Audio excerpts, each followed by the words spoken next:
Before we get into this episode of Real Tall Tales, we'd like to issue a content warning. People who have suffered trauma from gun violence or gang violence may find the following episode triggering. When he was just 14, David Lee Windecher dropped out of high school and joined a gang for protection with the street name Red. At 16, he started his own gang. He was arrested 13 times and spent over 7 months incarcerated as a juvenile. Now, he's a lawyer fighting for those who don't have the resources to pay for justice. My name is Munir McJohnny. And I'm Cassandra Young. You're listening to Real Tall Tales. Today with us, we have attorney David. David is not only an attorney, but an author, an activist, a TV show star, and the founder of RED, a nonprofit dedicated to ending recidivism. So, David, how does someone go from being lawless to a lawyer? You know, every time I hear that, I still think it's hard to believe, even for myself, that the life I'm leading today started where it started. It's been a journey. I'm 41 now. I really started the turnaround at 19. And I would say right around the age of 34 is when I self-actualized. I found my purpose. But it was a lot of a struggle. It was despair. There was a lot of pain, poverty, tons of issues. I mean, there were seasons in life where the issues would change. My teenage years were dealt with poverty and dealing with corrupt law enforcement and the consequences of living in that type of environment. Then in my 20s, it was the rehabilitation effort where I focused on education. I thought of it being the cornerstone of growth. So I thought that the more that I learned, the more that I would grow. And in my 30s, I finally was able to get into law school. I convinced John Marshall here in Atlanta to give me a chance despite my criminal history. And then swearing in for Florida, we call it the battle for Florida, because even though I passed the bar here in Georgia and I felt like I was on my way, I still didn't feel whole given what had happened to me was in Florida. Mm-hmm. So I had to jump through all the procedural hoops to get licensed in Florida. And then I finally ended up swearing into the Florida bar in a courtroom where I was facing, in 1996, 15 years in prison. So it was a bit surreal.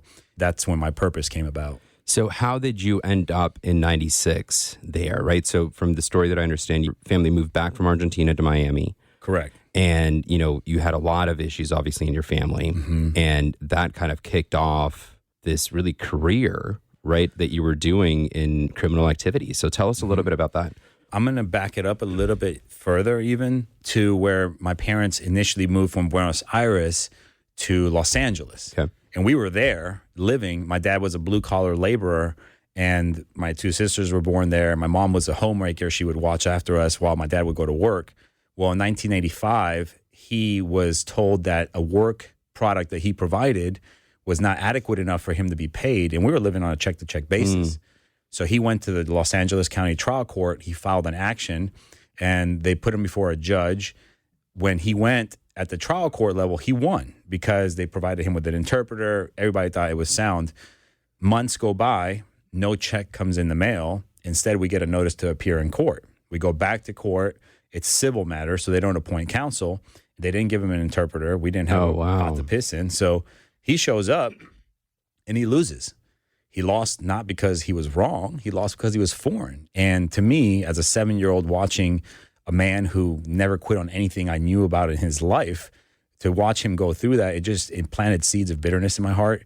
It was my first experience with the American jurisprudence system, and it made me believe that one day I would have to do something about that. And that moment is when I said, if I can do this, I will. I'm going to become a lawyer. At 7 years old, I was really thinking about becoming a lawyer. So we took whatever meager savings my father had and went back to Argentina, which was our safe haven. You know, it's funny because it was such a learning experience for me. I got to really become fluent in the Spanish language, and then also understanding what poverty really means. I think people think that they're in poverty here in America, but they have zero clue what impoverished status truly means. I mean, we lived on a dirt road, a cinder block home with a plastic sheet roof. Our doors were made out of curtains. So that's poverty. But we had each other. So, and my dad busted his butt for 4 years. He saved up enough money to get us back to America. He believed that his kids would have a better life trying to pursue the American dream. And he brings us to Miami.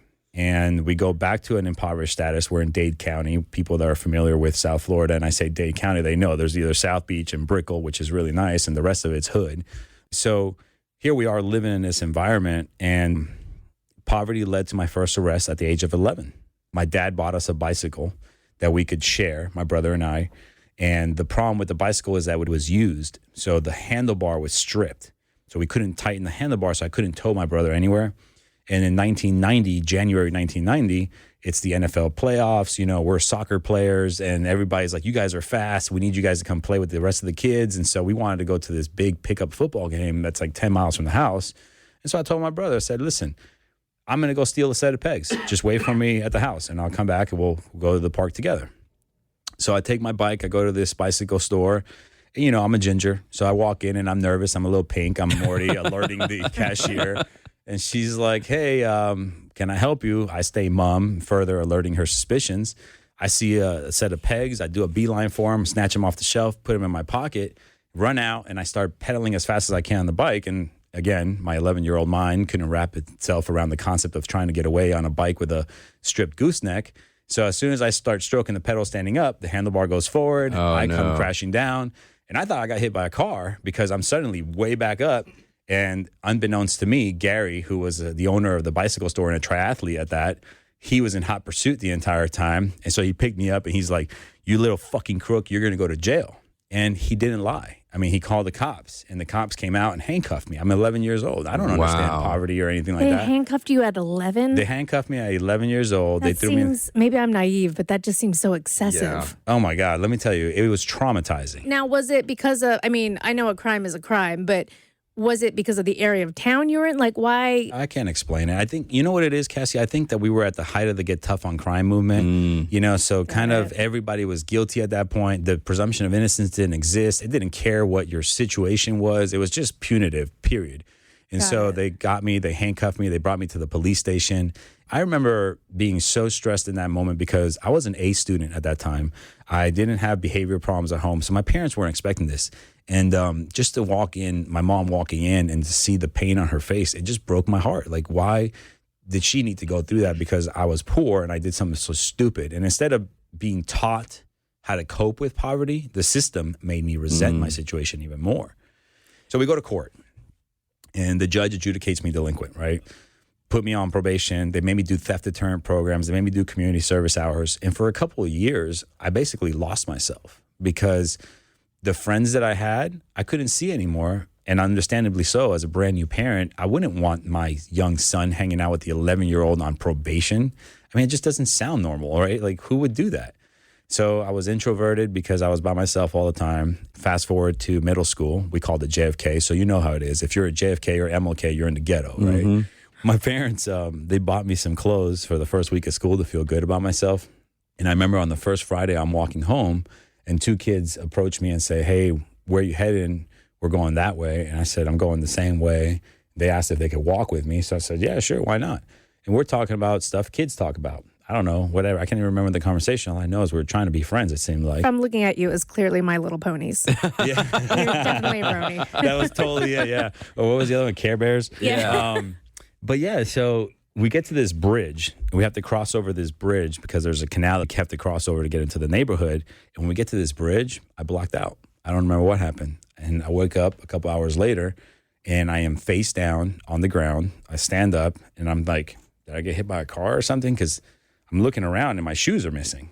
So I'm thinking I definitely got hit by a car. And as I come to, my shoes are not the only thing missing. My shorts are missing. My shirt is missing. My book bag is missing. These kids beat the shit out of me. Wow. Left me there for dead and stole all my stuff. And then you're going to have to see him the next day at school. Right. Again. Yeah. So what they didn't know about me, though, was that my dad grew up boxing in Argentina. So I know how to use my hands. Now, I'm not advocating for violence, but I do advocate self-defense. And the following Friday, when I get to that bridge to cross over, they're there waiting for me. And I beat the shit out of them. I mean, I stomped these dudes. They were waiting for you again? Yeah. So they're going to jump you again? They're going to take my stuff again, yeah. And so what they didn't realize is that I could take a hit. I just can't take a sucker punch. Most people can't. And so I stomped these dudes, and I told them, I said, don't fuck with me because I'm not the guy. I'm not the one that's going to take this from you. The next time I'm going to stomp you even more. And so fast forward to the next week at school. I get back to school. There's rumors about the ginger that could fight. The girls are giving me the twinkly eyes. So I'm the big man on campus, you know. That's a big deal for a ginger, too. Yeah, there you go. Oh, yeah. No, it's mostly Get some like carrot street cred. top. You got to constantly be fighting it. But then, of course, fast forward to the following Friday, and you can imagine that there was the same two kids waiting for me at the bridge with all of their buddies. And that was a bad beating. I mean, I took a beat down. They smashed me so bad that you would not recognize my face. I had a swollen eye. I had a busted lip. I was mangled. And they took all my stuff again. And, you know, it sucked. That was my neighborhood at 13. So the school said, don't worry about it. He doesn't have to come in next week to school. He can do his homework from home. And so I did that for about a week. And as I got better, my mom said, hey, you know, you're feeling much better. We'll let you and Christian, my brother, go to the movie theater. So they drop us off at the movie theater. And I saw my first murder. It's just crazy. This is like one thing after the other in this neighborhood. We're watching the previews for Honey, I Shrunk the Kids. And I remember vividly because when you see a murder, you can, even the sense of that day, I can still sense, if that's even the way to term it. So here we are. We hear this commotion. We step outside, and these 4 dudes are just romping on someone. I mean, they're stomping this guy. He's on the ground. They're just pounding him. But he's saying something to him. So one of the attackers goes to pick him up. And as he picks him up, the victim spits on the guy's face. And you can see the guy gets super irritated, drops him to the ground, pulls out a firearm, and blah, one shot to the chest. Right in the front of the in movie the movie theater. Like no care in the world, just shot him. They all ran out. And I'm standing 10 yards maybe from him. So you could smell the popcorn blended with the gunpowder. And I had to jump over this body to get out of the movie theater. What was your thought was it to run? Was it to freeze? Was it to hide? Like, do you even remember, or is it all kind of scared, a blur of senses? Just scared, because you didn't know if there's more of them and don't understand what's going to happen next. I mean, I didn't know what to even think. It was almost like a sort of a blackout where you don't really remember everything except that moment. Because I remember seeing that, and then the next thing I'm home. I ran as fast as I could. You're 13 years old at that point. You're crying the whole way home. And the worst part wasn't seeing that. This was the worst part. I went to sleep that night, and I had a nightmare, and that relived the entire moment. And I woke up when the bullet entered my body. So I was the one that got shot. So you compound the experiences of the previous few weeks, and then that moment. I mean, this is not the neighborhood you want your kids growing up in. So what did I need to do? I knew that if I didn't do something, I would probably end up a statistic of this neighborhood. So what I decided to do was when I went back to school, I asked a guy that I knew was affiliated if I can get down. And the reason I knew he was affiliated is a few weeks before that situation, he's in the lunch line ahead of me, and he's trying to pay for his cookie, but he can't find his money. So I go in my book bag, I pull out 4 quarters, I drop it down on his tray. I don't say anything. And he just looks at me. He's like, who is you, dog? And I said, my name is David. And he said, nah, homie, you can't be walking around the hood that white talking about your name is David. You're going to get your ass kicked every day.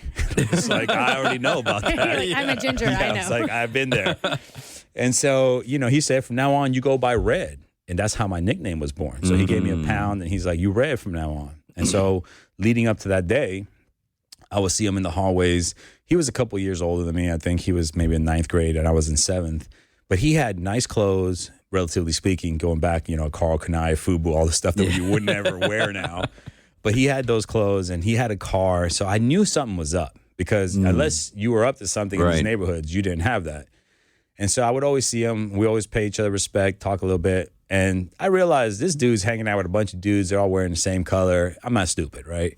So I'm like, hey, man, how do I get down? And he says, well, you either got to be initiated or you got to get jumped in. Initiated means you got to do something stupid like, I don't know, whatever the case may be, just go beat somebody up or something. Or you got to fight your buddies. So I told him, I said, why don't we do this at Friday at 3 o'clock? Because I'm used to getting my ass kicked right around that time. So that's exactly what happened. I came out of school and he's out there and he comes up and he says, are you ready? And I thought I'm fighting the dudes that are standing behind him. But instead, he throws the first punch, caught me off guard, and this is how it started. And so, of course, you get caught off guard, you hit the ground. So I hit the ground, got right back up, and I just kept fighting. I wouldn't stop because I know this is going to sound super sappy, but the reality was this was my first life lesson. If I wanted to survive my neighborhood and change the way that the future looked compared to the last 3 weeks, I needed to do this and get back up no matter how much it hurt so that I could survive and have some protection. It was a crossroads for you. Yes, It was going to determine the course of your childhood, honestly. I could have been dead if it wasn't for that, frankly speaking. I mean, I don't regret joining a gang. I do not regret joining a gang. I learned a lot, and I think I got out in time.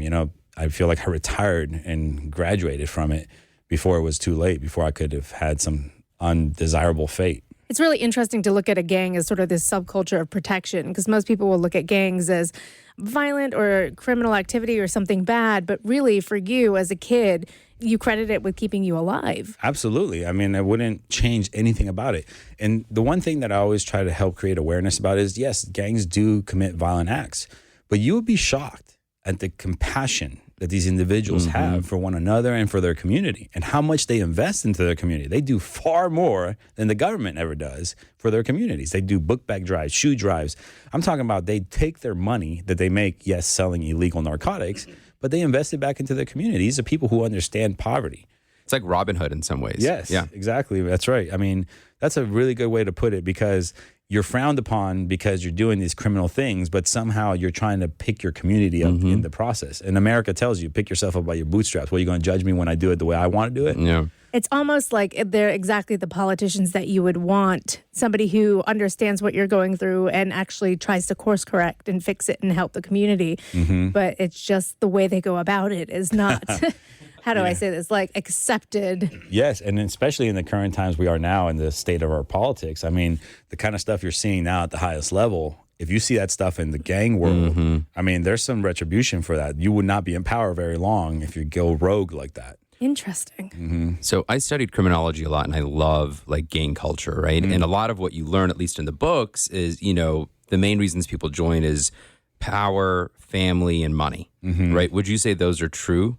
Power, yes. Family, yes. Money, yes. But there's also protection, survival, common ground, relatability with people. You know, I would give you one example of the GDs, the Gangster Disciples. They shifted completely in the 90s. They went from a violent group to a pro-community group. And you don't see that very often until the initial individuals get a little older and they realize, like, look, we can minimize the violence and we can enhance the impact. And I know we're having a conversation that most people will hear and say, that's crazy. Right, yeah. That's insane. But unless you've walked it, unless you've been in it, unless you've studied it, you can't judge it. Because, again, I don't regret being in a gang. It taught me more about life than my bachelor's degree taught me. Frankly, than I learned in law school. I learned how to be a lawyer by practical stuff, working. Yeah. You know, I learned more stuff in the streets. And it's carried over in life. I think the reason that I get along with so many people and have a vast network is because I don't judge anybody. And that's one of the things we never would do down there. We would always say, we don't understand this person's circumstance. Why don't you pay attention before you judge someone? Because they may be able to help you and you might be able to help them. Yeah. So it's an interesting dynamic for the gangs. You know, I'm not promoting for your kids to go get in a gang. When your daughter's born, definitely don't let her get in a gang. But, you know, there's some good and some bad. Well, it shows you that, you know, there are two sides to every single coin. Like, it is easy to sit here and be like, oh, gang, it's awful, it's bad, let's, you know, excommunicate it. But hearing it from your point of view, it was actually a saving grace in a way. And it helped you build community. And I'm sure you use it now in your legal work every day. Like, it must make you an infinitely better lawyer because you actually understand the struggle that your clients have gone through. Yeah, and they're in their most perilous moment of their life. I mean, they're compromised where their liberty is at stake.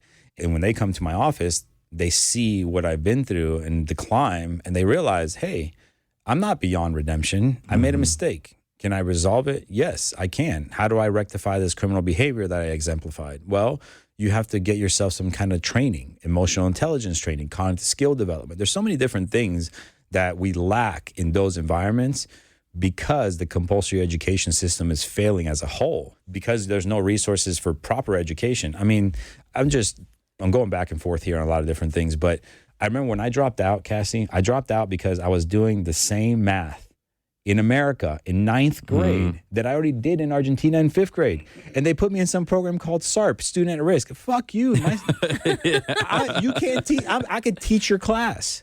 I mean, the fact that they told me I'm at risk because I didn't want to pay attention because I already knew what they were teaching me is shocking. Well, it goes back to what you were saying about the gangs, or like, listen, if they had actually listened instead of judging you based off what they saw, if they listened to your story and knew that you had already learned all this, things might have been very different. You might have become like, I don't know what programs exist, like a teacher's assistant or a tutor for other kids who didn't get it. But because people don't listen and learn your story and they judge off what they see, things go very differently. our education program, even averaging the best schools in America, is 2 to 4 years behind the international standard. And that's including the best schools. So if you're going to a shitty school, you're years behind where you're supposed to be. All this stuff that you see here, I mean, the compulsory education is a joke.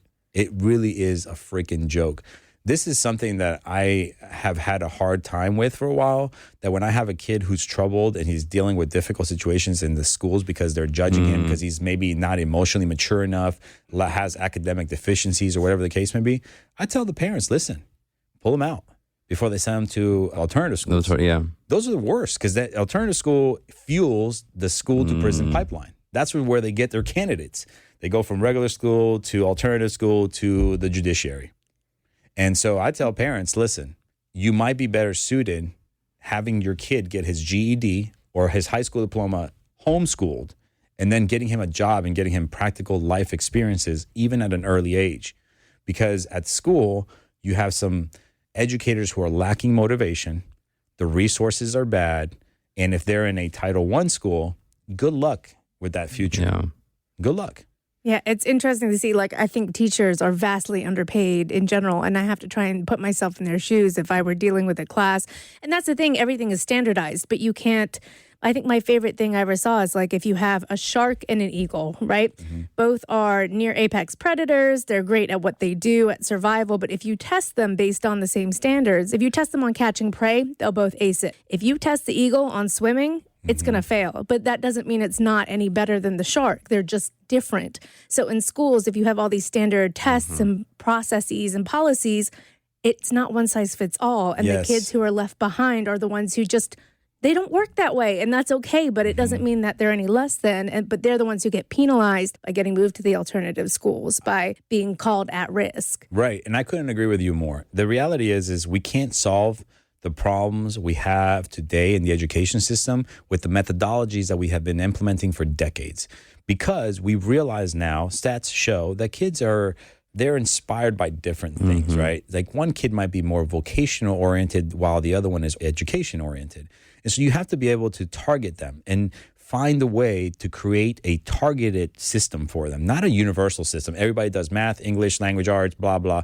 So everybody's got to do these same things. Well, guess what? Some kids might be better at art. Some kids might be better at music. And when those programs are lacking in resource, they'll never self-actualize. And then they feel like they don't fit in. Right. It's almost like you need to move the collegiate format to earlier on, where you can sort of not test for your skills, but what you're interested in and play to those strengths. So you still kind of get a general baseline understanding of math and science, but I don't remember anything from my high school math class. Like, it has no bearing on my life whatsoever now. And look, I want to, without saying names, perfect example this morning. I represent a lot of young kids. I hate, we talked about certain terms. So this young individual, and he's in court for some, in my opinion, in not a typical defense attorney fashion, but it's a BS charge, but the school has to do whatever they want to do, right?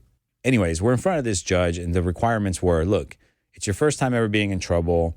Do some anger management, do some community service, keep a B average, and I'll dismiss your case. Okay, well, the kid had 2 A's, 1 B, and 3 D's. Okay? The semester just started. The judge is like, you're failing. And my position was, well, he's not failing. He's got 2 A's and a B and 3 D's. If effort was the issue, he'd be failing all of them.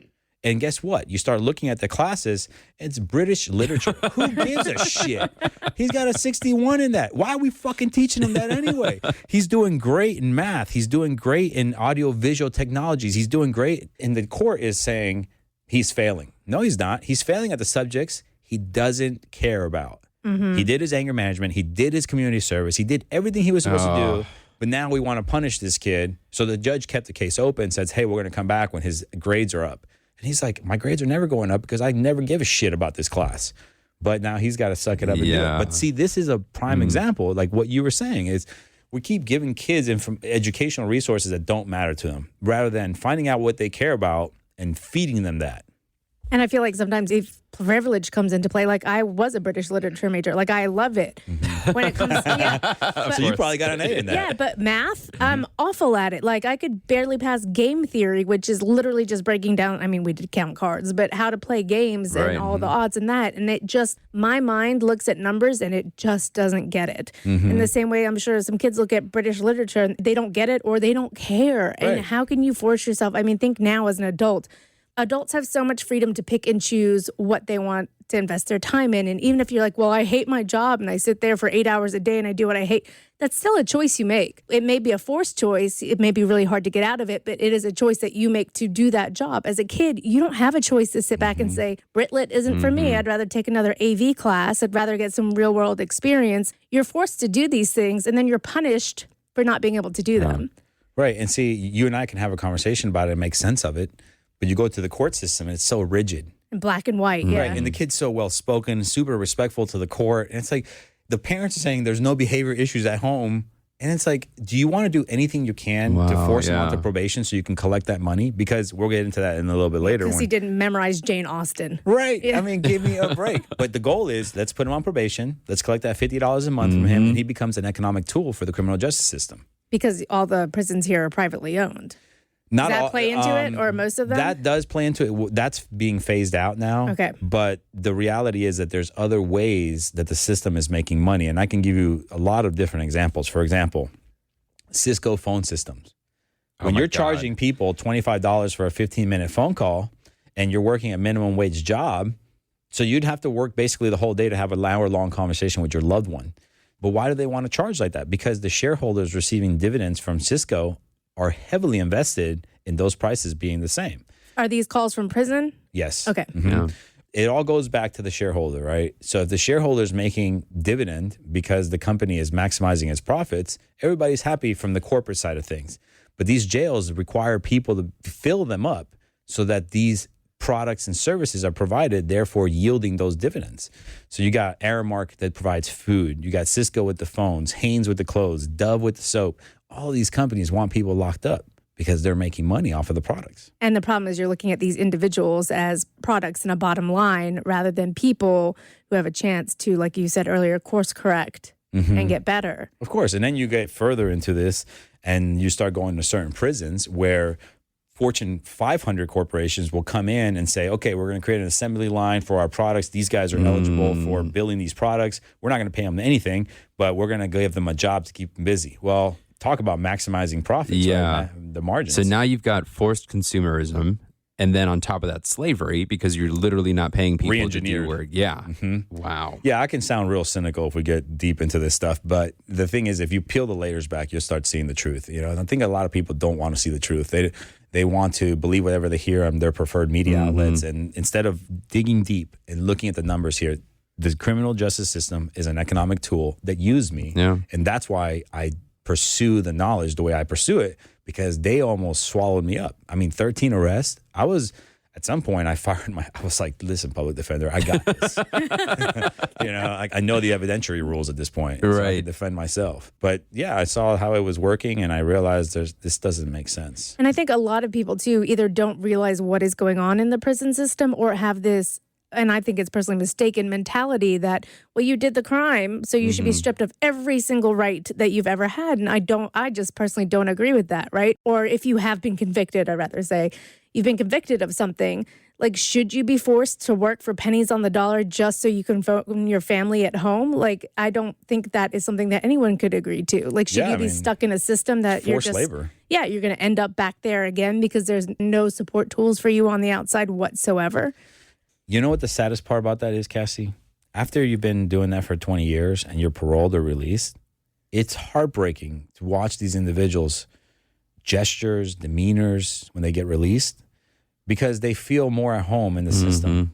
And so that's why the recidivism rates are so high. It's safe. They know it. Yes. And they're not giving them the resources to reintegrate or reacclimate to a society that has completely evolved and changed. I mean, I have my best friend, Joey Torres. He got a 15-year bid. We can get into that as we go back to my narrative. But when he got out, it affected him. I could see it in his face. He would be timid at restaurants, kind of like not wanting to make too much of an issue of asking a question to see if he can get what he wanted. And I'm just like, dude, you deserve to be here. You paid your dues. You paid more than what you're supposed to pay. And yet you're now feeling like you don't belong because the system breaks you down to that. And you're, I'm sure, constantly afraid that one misstep is going to land you back in there. Yeah, he got out. And 6 days after he got out, the parole officer calls him and says, hey, so there's a $10,000 balance on your account for your fines. When are you ready to make a payment? And I was like, Joey, tell the guy to fucking call me because I'll be your shield. Yeah. Hey, buddy, he's been out for 6 days. Right. He doesn't have a resume. He doesn't have a job. He doesn't have a pot to piss in or a stamp to put a letter on the mail to send it to you. So maybe relax a little bit. And that's the thing. Like, I think people think that you do the time, you get released, and then it's life as normal. And I'm sorry if this is a callous comparison, like you may hate it, but it's honestly like the best insight that I know of that I've gotten into, been able to see into some of the intricacies of the prison system. But Orange is the New Black. In the last season, when the main character gets released, I won't give anything away. Spoiler alert. Yeah, just in case you haven't seen it. But just having to pay the fees and the fines and the limited job opportunities and the hoops she has to go through and her family's abandoning her. And I was like, oh, she's taken out of the prison system, right? Where she has a routine, meals, even though it's still awful, but thrown to the wolves and expected to swim across basically the Pacific Ocean by herself on the first try. And there is absolutely, from what I see, no good support for anyone who has been incarcerated. Yeah, I would agree. I think you're hitting all of these points on the head because the reality is can you expect someone to get out after a 20-year sentence and then just figure it out?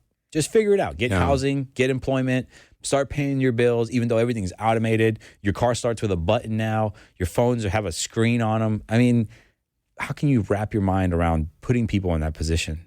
How? You step back into a completely different world. Right. A world that you're not aware of and a world that you've literally taken a pause in for 20 years. Right. You go from the Flintstones to the Jetsons without the transition. And all of a sudden, you're kind of like, I don't belong here anymore. I just want to go back. And it's a world that's not even set up to help you if you wanted to keep moving forward. And I mean, I'm sure as somebody who has been incarcerated, finding a full-time gainful employment is, I'm guessing, really difficult. Because people have stereotypes in their mind and they make assumptions. I mean, I know that from experience. The fact that I applied to 50 law schools, 48 of them basically sent me the same letter. No, kid, we don't need your money that bad. We don't need it. You know, and it's like, if maybe you talked to me, if maybe you understood my circumstances, if maybe you realized that I could be maybe your best alum ever if you gave me a chance, let's just talk about it. I mean, my book is saturated with these type of character trying situations. The board of bar examiners, I mean, they grilled me so hard. It was like they were trying to push me away.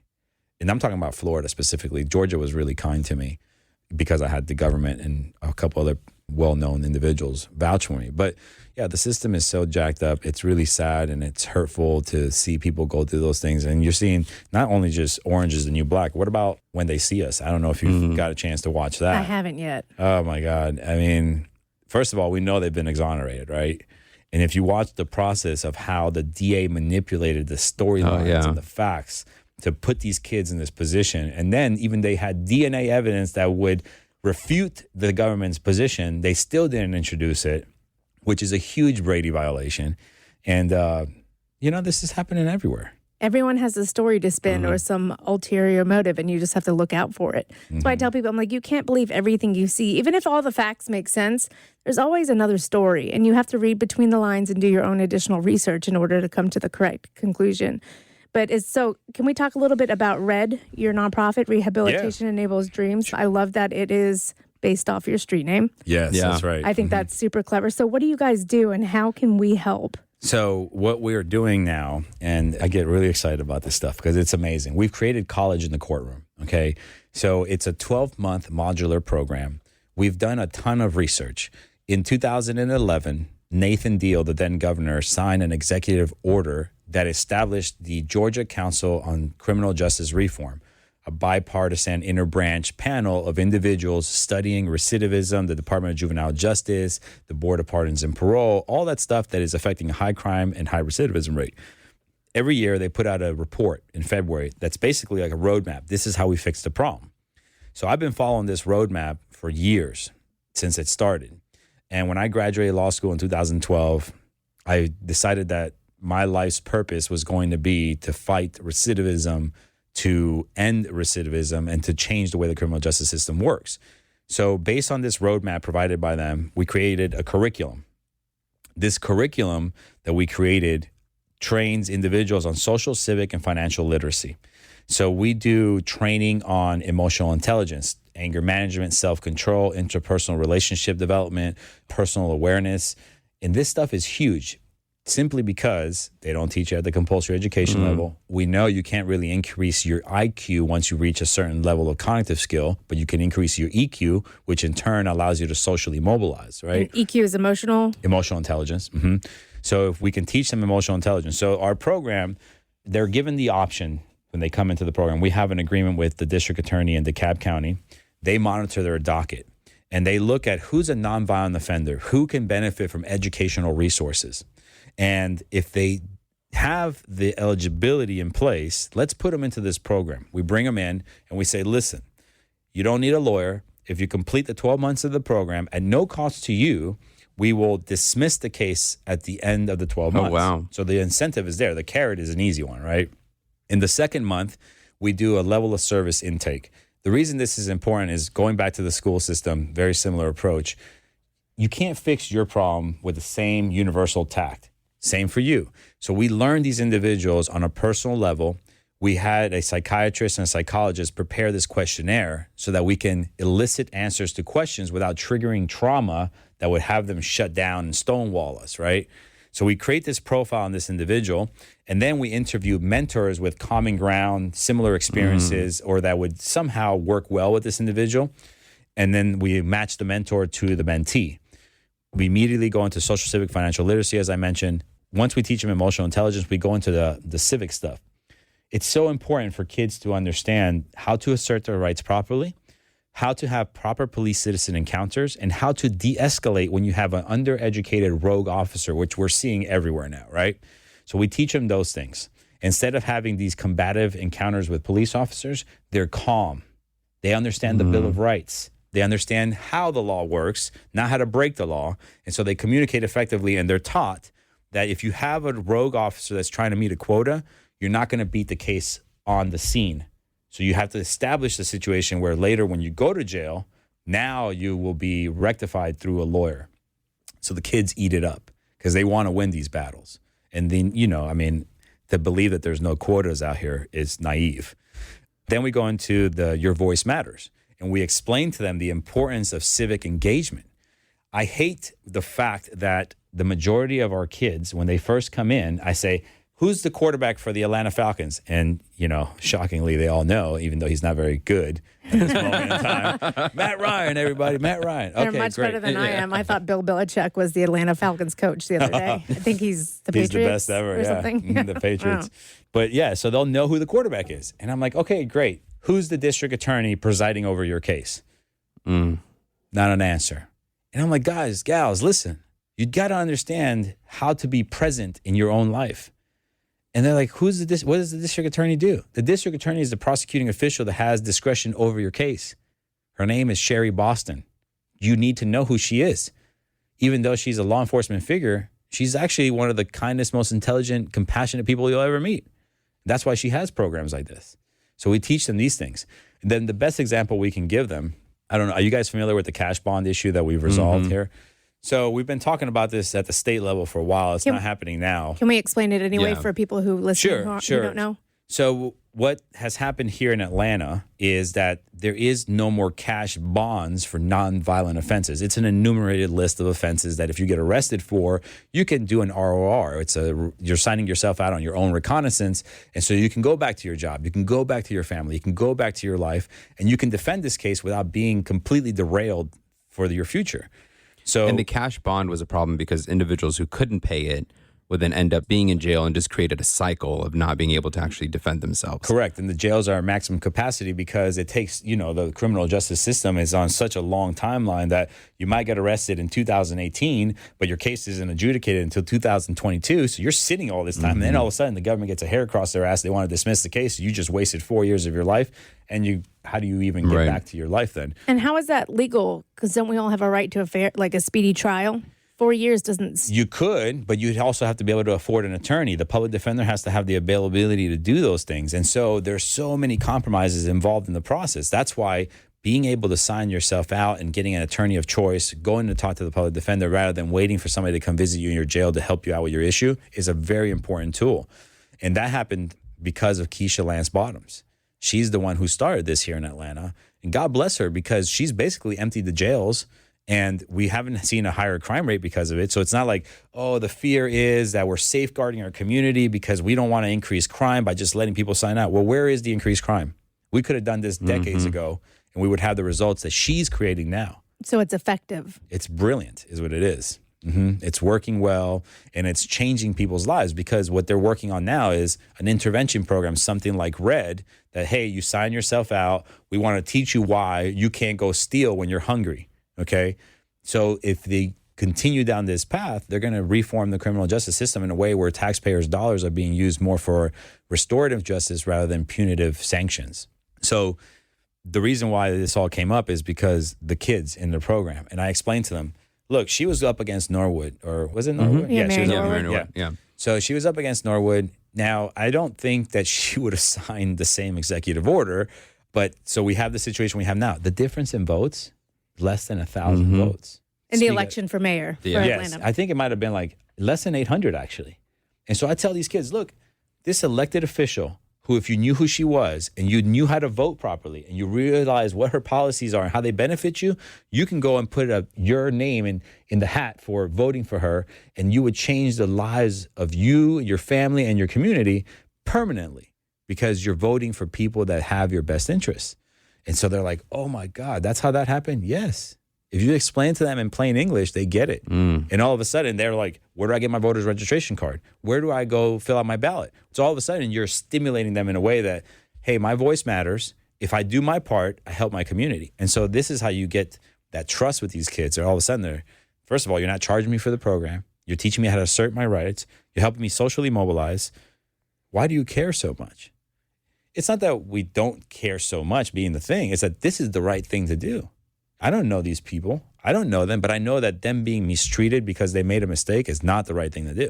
But in a world with a broken system where it looks like people don't care, it's really hard to trust a stranger, basically. Like, you come in there and you're like, let me change your life. And, and you're like, what? I'm sure the whole time they're like, what's the catch? When is the other shoe going to drop? Am I going to finish this course and you tell me that I owe $10K? Like, where's the loophole or the pothole that I'm about to fall through? Right. And historical memory will tell you police are there to punish me. The judges are going to try to lock me up, and the prosecutors want to give me the heaviest sentence possible. So they're perceived as unfriendly.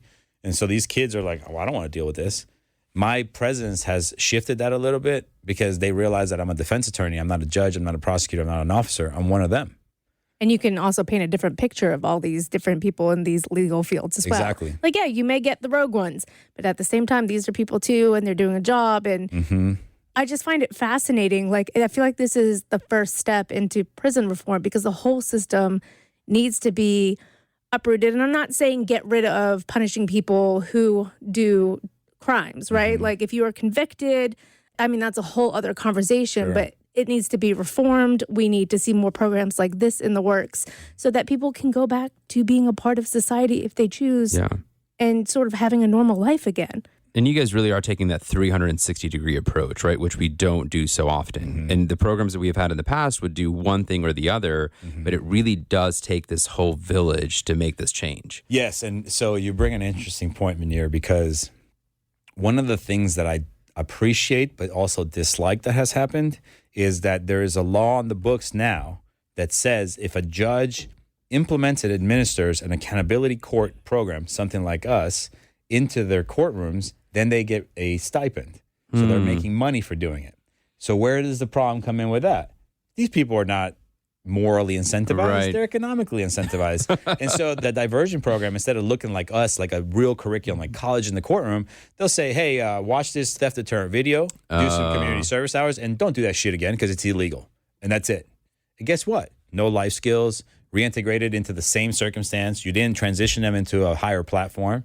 And so that's the kind of stuff that we're dealing with. I see it a lot. So I do want to go back to your narrative as well. And I want to make sure we finish that story. Did you win that first fight? Thanks for listening to this episode of Real Tall Tales. We're going to pick it up here next week with part 2, talking to David Lee Windecher. He'll give us the results of this fight, a story about the 19 cars he owned but couldn't legally drive, bribing cops, false accusations, his nonprofit based off his street name, and why you should always choose impact over income. You can get David Lee Windecher's book, The American Dream, His Story in the Making, on Amazon. You can also check out his nonprofit RED, Rehabilitation Enables Dreams. If you guys want to find out about our restorative justice program and the curriculum that we implement in the courthouses here in Georgia, you can go to our website. It's stoprecidivism.org. And just for the sake of those who are not spelling bee champions, it's RECIDIVISM, stoprecidivism.org. We'd love for you guys to check us out. We'll see you next week with a new episode. But in the meantime, don't forget to subscribe and please leave us a rating and review on Apple Podcast.